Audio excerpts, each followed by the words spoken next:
Assalomu alaykum qadrli ishtirokchilar. Bugun 19-darsimizda sizlar bilan support va resistance zona haqida suhbatlashib o'tamiz. Endi support zona o'zi bu nima?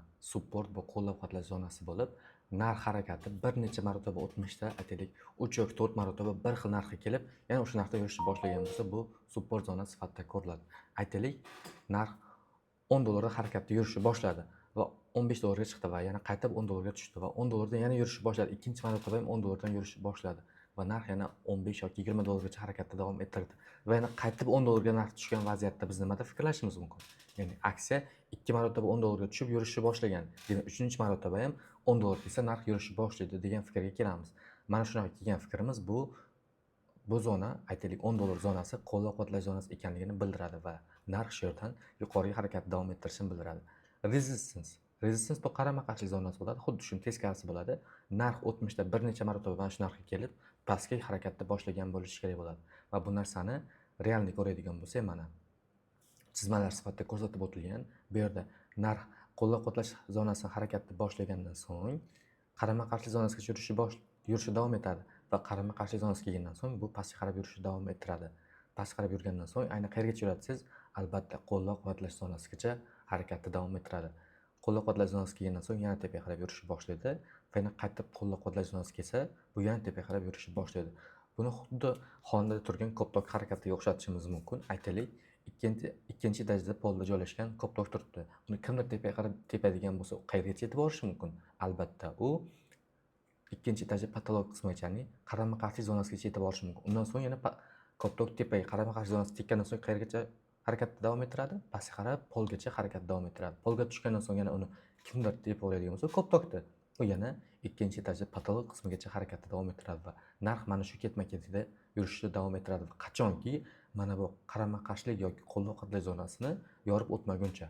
Aytaylik, mana bu joyda joylashgan, mana ikkinchi etajda pol qismida joylashgan koptok tepaga qattiqroq tepgan holatimizda u ikkinchi etajda patolog qismini yorib 3-etajga chiqib oldi. Endi 3-etajga chiqib olgandan so'ng bu nima qiladi?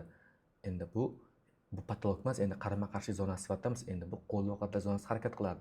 Ya'ni ikkinchi etajda patolog qismi 3-etaj uchun endi pol qismiga aylanadi, to'g'rimi? Mana shu fikrdan kelib chiqadigan bo'lsa, bu yerda yana koptok tepaga qarab tepiladigan bo'lsa, bu endi 3-etajda patolog qismigacha harakatni davom ettiradi va patolog qismi yetib borgandan so'ng yana pastga yurishni davom ettiradi. Mana bu sizlarga hayotiy misol sifatida, ya'ni koptokda bir etajdan ikkinchi etajga sakrash misolidagi tushuntirib bergan oddiyroq, soddaroq ko'rinishdagi tushunchamiz hisoblanadi va buni narx harakatda ko'radigan bo'lsak, mana qo'llab-quvvatlash zonasiga kelsa narx tepaga qarab yurishni boshlaydi, qarama-qarshi zonasiga kelsa esa pastga qarab yurishni boshlaydi va bu holat qayta-qayta takrorlanadi. Va buni realniy grafikda ko'radigan bo'lsak, mana bu keyingi slaydimizda keltirib o'tilgan. Mana narximiz birinchi marotaba keldi. Mana shu narximizga kelgandan so'ng tepaga yurishni boshladi. Keyin esa bu narx bu yerga kelgandan so'ng pastga qarab yurishni boshladi va 2-3 marotaba bir xil narxdan yuqoriga qarab yurishni davom ettirdi. Ya'ni yuqoriga qarab yurishni boshladi. Endi 4-marotaba kelganda ham xuddi shunaqa vaziyat bo'ldi. Ya'ni narximiz mana shu narx atrofiga kelgan vaziyatda bu tepaga qarab yurishni davom ettirdi va e'tibor beramiz, ko'plab marotaba mana shu narx atrofidan qaytyapti impulsimiz. Ya'ni harakatimiz mana shu narxga kelib to'xtab, ya'ni teskari yo'nalishga qarab yurishni davom ettiryapti. Endi bizlar o'ylashimiz mumkin nima?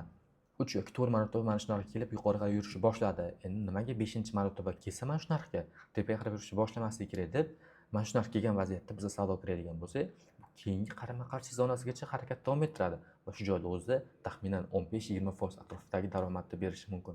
Men sizlarga oddiy misol sifatida ko'rsatib o'tishim mumkin. Ya'ni narx qo'llab-quvvatlash zonasigacha keldi va bu yerdan harakatni boshlab, tezlik bilan qarama-qarshilik zonasigacha yurishni boshladi. Ya'ni xuddi koptok misolida koptok polga keldi, uni kimdir tepdi va u patologgacha harakat davom ettirdi. Mana shu sizlarga oddiy tushuntirib o'tmoqchi bo'lgan mavzum, ya'ni support va resistance qisqacha qilib SNR deb nomlanadi. SNR bu eng sodda strategiyalardan bittasi va shu bilan birgalikda eng zo'r ishlab beradigan g'oyalardan bittasi hisoblanadi. Mana shu mavzumizni chuqurroq o'zlashtira oladigan bo'lsangiz, bu support va resistance zonani ishlab berish ehtimolligi taxminan 70-80% holatlarda ishlab beradi va buni sizlarga yana bitta feedback tarafini aytib o'tmoqchiman. Support resistance zona qanday topish kerak va eng kuchli support resistance zona qaysiligini aniqlashni keyingi darslar davomida yoki to'liqroq darslarimizda ko'rib o'tishingiz mumkin. Sog' bo'linglar, salomat bo'linglar, keyingi darslarda ko'rishguncha.